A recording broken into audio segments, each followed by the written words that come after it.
Saturday night. I was the only one home one Saturday night. I was sound asleep in my bed when I woke up and heard Siri on my phone talking. I turned it off, figuring it was just a glitch, and went back to sleep. An hour later, Siri woke me up again. I was a little freaked out now. Siri was responding to a strange sentence, "What that found for us?" And Siri's response was, "The answer is Thursday, July 4th, 1776. It was freaky as hell, but I still ended up dismissing it as a glitch. One more time, I woke up to Siri speaking. This time, the sentence that Siri was replying to was my full name. And her response was, "Here's the info for my name." At that point, I ran to my parents' room, locked the door, and slept in there. I still have doubts of whether it was really just a glitch. I was home alone, playing computer games at like 2 in the morning, when a knock came at my window. My head shot around to face the window, but there wasn't anyone there. It was winter, so I had my windows shut, and my room was on the first floor. I guess you can call me the unconfrontational gamer type, so all I did was just shut my blinds to let the pranksters know that I wasn't interested. Enough time passed where I was able to forget about the knocking and get back into my game, until another steady set of knocks came at the window. I was so uneasy now. Why were they doing this? Why couldn't they just leave me alone? But by the slim chance that they actually needed something, I lifted the blinds and pulled open my window just a crack. That was the biggest and most foolish mistake I'd ever made. 2 hands from the darkness outside grabbed the bottom of the window and pushed it all the way up. I started screaming, throwing non-stop punches at the hooded man dressed in all black trying to enter my room. I grabbed the lamp sitting on my desk and bashed him in the head with it. He fell back outside, giving me the chance to shut my window. I saw him run away off our property into the darkness. I have never had a more horrifying experience. I lived way out in the country, like the turn off the paved road kind of country. I heard something crash on the roof and then smash into our metal chimney. For the next hour or so, I could hear it banging from inside the chimney, which should have been impossible since we had covered it for the summer. Then the front door started rattling as if someone was pulling on it, trying to get inside. I peered through the peephole but couldn't see anything. I finally threw open the door, and then everything stopped and went quiet.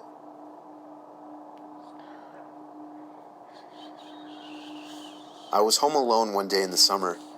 I was doing the usual watching of movies in the living room when I heard some shuffling noises coming from above me. Our living room ceiling is super high, so the attic is the only room above it. I lowered the TV down a little.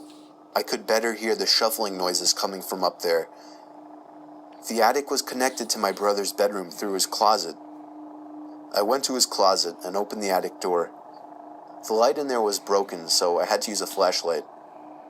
I only made it about 2 steps in, before I heard the sound of the weak wooden floors across the attic creaking, and then the sound of something brushing up against one of the plastic bags on the floor. I jumped out of the attic, slamming the door shut and calling my parents. My dad had a look in there when he got home, but he didn't find anything. I'm just happy it's not my room that's connected to the attic.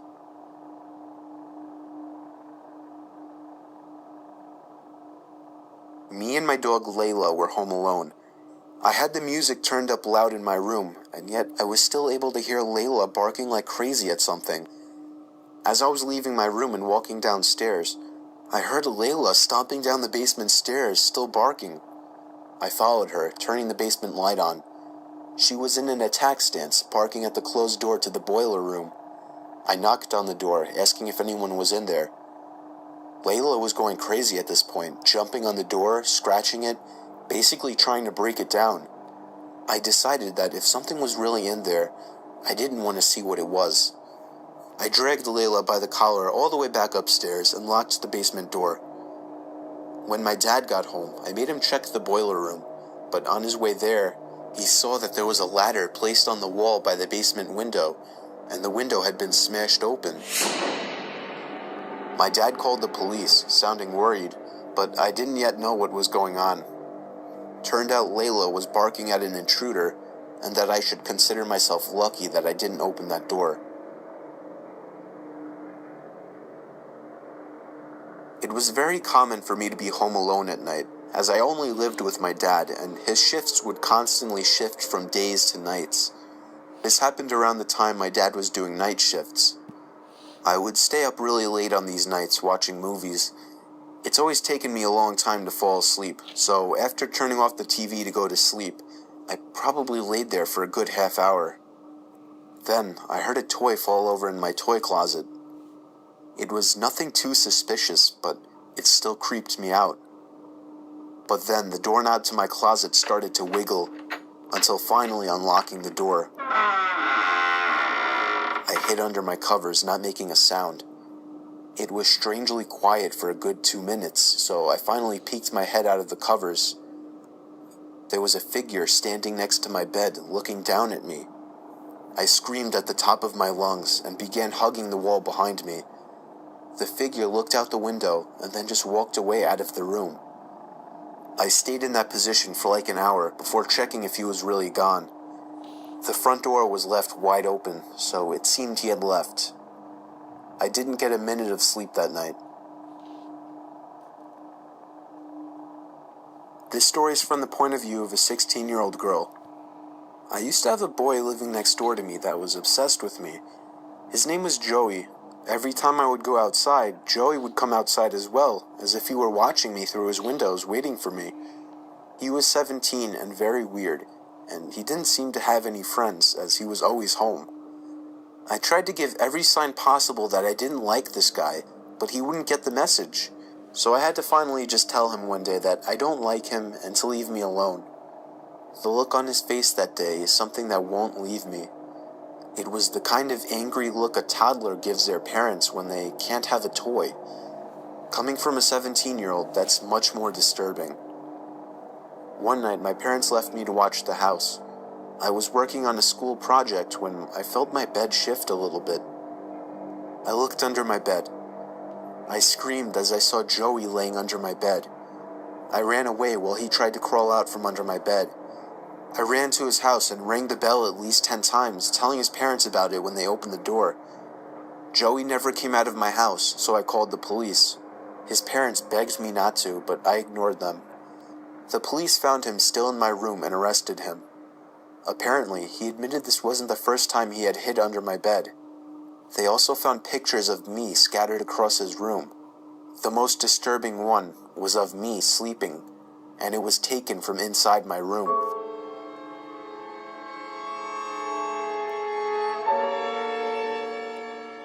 I live in the country, and more often than not, I was home alone.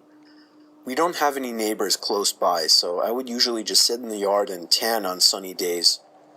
There was this one time that the sun was out strong and I was tanning in our yard, when I saw somebody standing in the woods, watching me. I sat up, in a position ready to get up and run. Do you need something?" I yelled. The guy walked out from the woods and over to me, telling me that he lives up the hill and was wondering if I could help him out with a broken water pump. I told him that I was about to head out and that I didn't have time. It was a lie, of course, but there was no way I was going with him. He walked off, back into the woods until passing a boulder, and I couldn't see him anymore. I was more creeped out than I'd ever been in my life. So with that, I folded my lounge chair up and went inside, being sure to lock all the doors and windows. You would think it ended there, but it didn't. About an hour later, I realized I forgot my sunglasses outside in the grass, so I went back out to get them. I made sure the guy wasn't anywhere in sight before going out there. It took me a little while to finally find my sunglasses, and as I feared, when I looked up, I saw the guy again. This time, though, he wasn't in the woods. He was kind of hiding behind our shed so that only half of his body was visible. I yelled that I was calling the cops and ran back inside to do just that. The cops came and took down my description of the guy. Fortunately, I've never seen him since.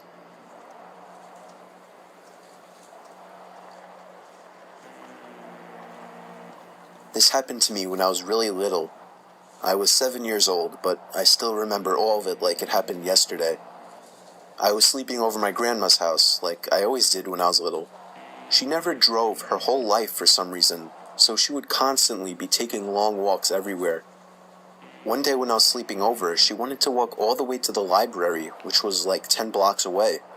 I didn't want to take that walk. I was a lazy kid, so she went off and told me not to answer the door to anyone. My grandma was the kind of person that was strict, and she didn't baby people, so it wasn't unusual for her to leave me by myself at such a young age. Sometime while I was alone, the phone rang. I, being a dumb and curious little boy, answered it. It was a man on the other end. I remember he said, "Who is this?" I said, "Danny." "Are your parents home, Danny?" I said, "No." "So you're home alone right now, Danny?" I said, "Yes." "Where are you at right now, Danny? Do you know the address?" Somewhere in Queens," I told him. "All right, Danny, bye-bye now." He hung up. I don't even remember thinking twice about it, but the story didn't end there, unfortunately. I'd say almost an hour later, a knock came at the door. I remembered what my grandma said, so I remained on the couch. "I see you on the couch, Danny." My little heart sank. I noticed him through the window. He was on the porch, staring at me. He was a very creepy-looking man, all gray, ugly, and a fat beer gut. I told him to go away. "I got some candy in my truck. Come on out, Danny." I ran to the guest bedroom that I slept in and locked the door. Moments later, I heard the back door being fiddled with, followed by banging and thumping as he tried to break down the door. By some miracle, I heard the loud voice of my grandmother as she yelled at him to get the hell out of the yard and that she's calling the cops. I watched through the window as the guy took off in his ratty pickup truck as my grandma tried to get the plate number. Unfortunately, she didn't remember it, but she still reported him and his vehicle to the cops. My mom never trusted my grandma to watch me again after that, but I still know that if she had arrived even 10 minutes later, God only knows what would have happened to me.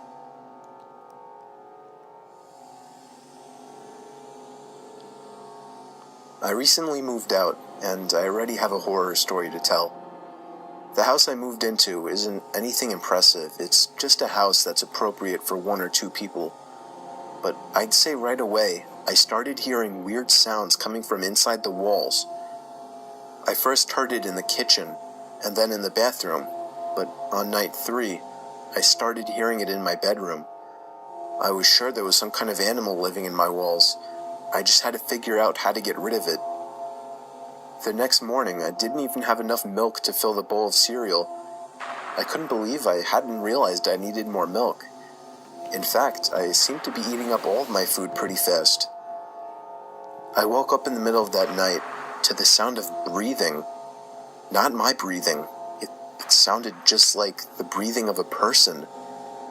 I flipped the lamp on, and it stopped. I chalked it up as my mind playing tricks on me after waking up. The next day was really hot, so I turned on the AC for the first time. I checked every single vent, and some of them weren't blowing any air, one of them being the vent right next to my bed. I peered through the vent with a flashlight. There wasn't even a duct behind the vent. It was just the inside of the wall. It seemed that whatever air duct was in there had been removed. Unfortunately, I didn't look into the air conditioning system while buying the house, so I didn't know about this. That night, I had to sleep in the heat with no AC, so I was up pretty late, constantly rolling around and flipping the pillow over. Then I eventually started to hear the breathing again, but this time I was fully awake. I knew it was real this time. It was coming to my left. I looked to my left at the air vents. The sound was surely coming from in there. I grabbed the flashlight again and shined it in through the vent. I dropped it and screamed. There was someone's face peering through the cracks of the vents. The first thing I saw were their eyes, open wide and glowing. I screamed all the way down and out the house. I soon found out there was a crazy, dangerous homeless man living in my walls. and he had been eating my food ever since I moved in.